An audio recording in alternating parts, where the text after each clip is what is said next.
Well, good morning, everybody, and welcome to Penn Vicarage. And lovely to see you, and thank you for joining us for our Bible talk for this morning.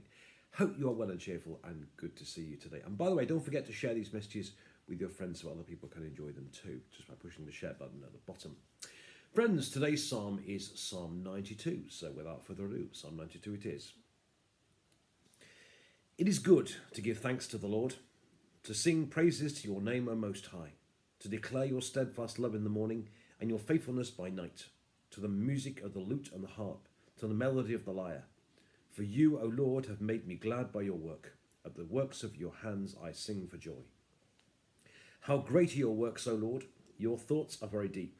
The dullard cannot know, the stupid cannot understand this. Though the wicked sprout like grass, and all evildoers flourish, they are doomed to destruction forever. But you, O Lord, are on high forever. For your enemies, O Lord, for your enemies shall perish, all evildoers shall be scattered. But you have exalted my horn like that of a wild ox, and have poured over me fresh oil. My eyes have seen the downfall of my enemies. My ears have heard the doom of my evil assailants. The righteous flourish like a palm tree, and grow like a cedar in Lebanon. They are planted in the house of the Lord. They flourish in the courts of our God. In old age they still produce fruit. They are always green and full of sap, showing that the Lord is upright. He is my rock, and there is no unrighteousness in him. And this is the word of the Lord. Thanks be to God. Okay, what another lovely, beautiful psalm, isn't it? Okay, we'll start there. Firstly, the context. We don't entirely know. It does say on the italics at the top. It does say a psalm, a song for the Sabbath day. So it just could have been sung regularly on the Sabbath. We don't know, but we're not quite sure exactly what that means. But I thought it would just mean it's a psalm that's regularly sung on a Saturday. That's something like that. I suspect. We don't know when it is in someone's life. We don't even know who wrote it. We just do know that it does say that it's a song for the Sabbath day. That's about all we know. Structural-wise, different scholars disagree about where it cuts. I think I've got two commentaries here. Both of them think different things. I'm going to give you the Ben version. I think it goes like this. I think you have verses 1 to 4 is the first bit, which is all about giving thanks to God and how happy it makes you. Verses 5 to 11, I think that's what you might. I want to call that the wise, the foolish, the wicked, the good, the godly, the ungodly. There's there's like a wisdom thing in there. Okay, and then the third section is all about what God's done for me and praising God because of it. So three sections. First section is 1 to 4, which is about thanking God for what God has done. The second section, which is about kind of the wise, the foolish, the wicked, the bad, the wicked, the good, the godly, the ungodly, but like a kind of a thing of wisdom, really. And then finally, verses 12 to the end, verses 12 to 15, are all about how God has been good to the guy that did write the psalm. Okay, so we'll take these things one at a time. We'll take the first section first, verses 1 to 4. He's talking here about how good it is to give thanks to God, to give thanks to the Lord. And I do actually agree with that, and very much, because I find thanking God for things kind of reminds us of the good things that God has done, and it increases our faith, and it makes us happier as well. He talks here to the music of the lute and the harp, to the melody of the lyre. It's a stringed instrument here, so it gives the impression of kind of happiness, really. That thanking God actually makes him happy. And it's interesting. He talks about how one had to declare your steadfast love in the morning and your faithfulness by night. So it could be morning and night. Now that could be. On one level, it could be good to praise you at the morning service and the evening service on the Sabbath. It could easily mean that, then early in the morning prayer time and on the Sabbath. Or it could just mean morning and evening means kind of code for, it's always good to praise God, to thank God for what he's done. But either way, verses 1 to 4 are all about the importance of thanking God for the great things that God has done, doing it with joy, because thanking God for what he's done reminds us of how good he is. It increases our faith and it makes us happy as well. So let's be happy and let's thank God for what God has done. Okay, that's verses 1 to 4. Then, in verses 5 to 11, you've got this kind of wisdom thing here, because he starts off by saying, how great are your works, O Lord, your thoughts are very deep. He goes on to say, the dullard, or the blockhead, or, they just don't get it. So he says, God's thoughts are great, but the stupid, the dullards, the blockheads, if you like, they just don't get it. So, and you can kind of see that God's thoughts are very great, and some people get them and some people don't, and it doesn't have to be that the cleverest. I mean, The wicked, or not the wicked, the dull, honestly, people who aren't very clever. People can be very clever and still not get it. Lots of people who are very clever don't get it. But what he's saying here is, God's thoughts are very great, and yet for some reason, the blockheads just don't get it. Okay, so some people get it, and some people don't.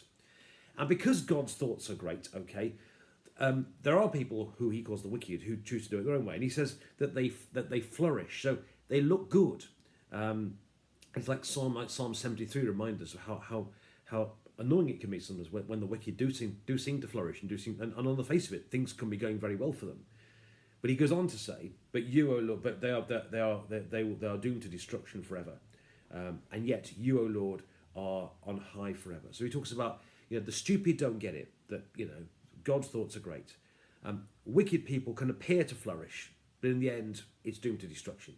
The righteous people are raised up by God. He talks about, "You've exalted my horn like that of the wild ox." And the horn is kind of a symbol of power. When the Bible talks about the horn, it means the power. So just to sum up this a little bit here, he's got, God's thoughts are great, but for some reason, the dullers, the stupid, the blockers, they just don't get it. And the thought is that, the wicked think that they can flourish. And on the face of it, they can be seen to be doing so well. But in the end, what they're doing is kind of doomed to destruction forever. And yet he says, "I follow your way, and therefore my horn has been raised, and like that of a wild ox." And he talks about, "You poured fresh oil over me." And oil is a symbol for joy, That's what it means. It talks about, oil is a symbol of something that makes your face shine, it's something that makes you happier. So again, you can see God's thoughts are great. The stupid can't get it. The wicked, and it's this: the wicked will appear to flourish, but actually, what they're doing is they're on shaky ground and they won't go anywhere. Whereas he says, "Because I'm doing it your way, you've raised my horn. In other words, you've increased my power, and you've also poured oil, which is a sign of happiness over me as well." And he goes on to say, "My eyes have seen the downfall of my enemies," and so on.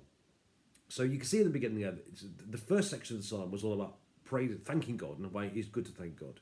The second section is about kind of the wise, the foolish, the wicked, the good, God, the ungodly, this kind of thing. There's like a wisdom. There's like it's a bit like saying the wise man built his house upon the rock and the foolish man built on his sand. It's that type of thing.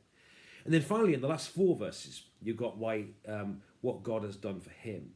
And he goes on to talk about, and unlike the ungodly earlier, he talks about the righteous flourish like a palm tree. Now, palm tree was symbol really for a tree that kind of was doing well, that it kind of gave oil, palm oil. There was kind of it was something which was rich, something which was kind of which gave lots of, it was fruitful and so on. And a cedar was a very, very, and still is a very, very tall tree. You may hear the word the cedars of Lebanon. Thought to be tall and glorious trees. And if you've ever seen a cedar tree, they do look fantastic, don't they? And he talks about they are planted in the house of the Lord, and they flourish in the courts of our God.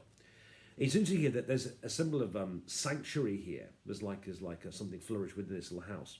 Now I found out the other day that the word sanctuary is actually an Iranian word, or it's a Persian word, and it implies a specially made garden in the middle of the desert. They have these kind of walled gardens in the desert. So you have this like arid desert around, and in the middle of the desert they put these they put the walls around it.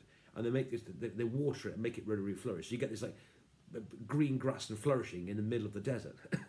And I think sometimes you've got a symbol of sanctuary as a place which is a place of luxuriance in the midst of difficulty, in the midst of desert.